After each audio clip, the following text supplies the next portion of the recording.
4 मई को पता लग जाएगा साहब कि इन 5 राज्यों में किसकी सरकार बनने जा रही है। असम में 9 तारीख को, 9 अप्रैल को, तमिलनाडु में 23 अप्रैल को, पश्चिम बंगाल में 2 चरणों में मतदान होगा। 2 चरणों में, इसको लेकर अलग से सियासत छिड़ी हुई है कि पिछली बार 8 चरणों में होता, इस बार 2 चरणों में। 23 अप्रैल को बंगाल में चुनाव होंगे और 29 अप्रैल को बंगाल में चुनाव होंगे। केरलम में 9 अप्रैल को, पुडुचेरी में 9 अप्रैल को, और 1 तारीख जिसका सबको रहेगा इंतजार। हालांकि वोटिंग के बाद 9 अप्रैल से इंतजार बड़ा लंबा होगा असम के लोगों के लिए, और 4 मई को जाके जो है काउंटिंग होगी। 4 मई को जाकर काउंटिंग होगी। 5 राज्यों में यह चुनाव का ऐलान जो है वो अब से थोड़ी देर पहले कर दिया गया है। 2 चरणों में बंगाल में चुनाव होगा। अब दीदी लगाएंगी चौका या बीजेपी को मिलेगा मौका, दीदी अपना गढ़ बचा पाएंगी या फिर पूर्व के आखिरी किले को भी बीजेपी जीत लेगी। असम में हिमंता बिस्वा शर्मा की सत्ता बरकरार रहेगी या कांग्रेस की 10 साल बाद वापसी होगी वहां पर। अब देखिए तमिलनाडु पर भी नजर आएगी। ऐसा नहीं है सिर्फ बंगाल। तमिलनाडु में स्टालिन सत्ता में वापसी करेंगे या फिर एनडीए इस बार सरकार बनाने में कामयाब होगा, या फिर स्टार अभिनेता विजय अब सफल राजनेता भी बन जाएंगे। केरल में भी समझिए लेफ्ट 10 साल बाद भी सरकार बरकरार रखने के लिए लड़ेगा। यानी इन 5 राज्यों में लड़ाई बहुत तगड़ी है, टक्कर बहुत तगड़ी है। बीजेपी कांग्रेस से ज्यादा क्षेत्रीय दलों की है। दांव पर है 5 राज्यों की चुनावी सत्ता, 5 राज्य।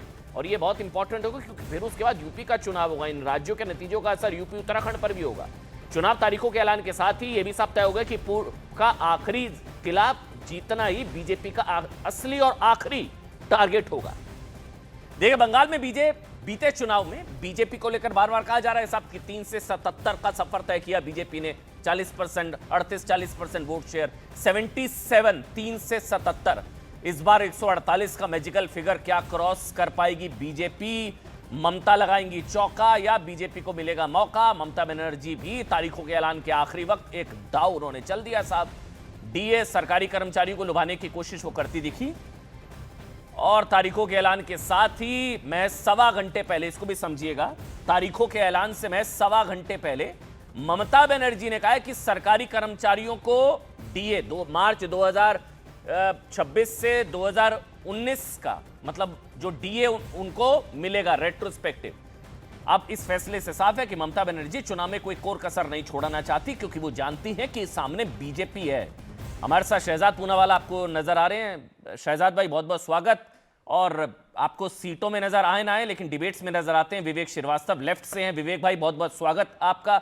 मैं आप दोनों से सवाल लूंगा, लेकिन आज एक चीज का बस जिक्र करना जरूरी, क्योंकि ऐलान के साथ ही जो रिएक्शंस आ रहे हैं वो बताना बहुत जरूरी है। कांग्रेस ने कह दिया है कि पीएम की घोषणाओं के बाद ईसी को चुनाव याद आया।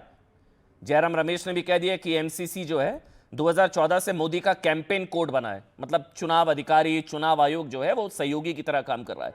शिवसेना यूबीडी के संजय राउत ने कहा कि हमें चुनाव आयोग पर भरोसा नहीं है। ये तब हाल है जब आज चुनाव की तारीखों का ऐलान हुआ है। अब क्या चुनाव की तारीखों के ऐलान के साथ ही अब हार मान ली है, नहीं मान ली है? और लेफ्ट के अनंत मोल्ला कह रहे हैं कि बंगाल की वोटर लिस्ट में धांधली हुई है। अब ये चुनाव से पहले अगर यह हाल है तो फिर चुनाव के बाद क्या होगा? ये पहले से क्या सरेंडर मोड में है ऑपोजिशन? अभी तो चुनाव की तारीखों का ऐलान आज ही हुआ है।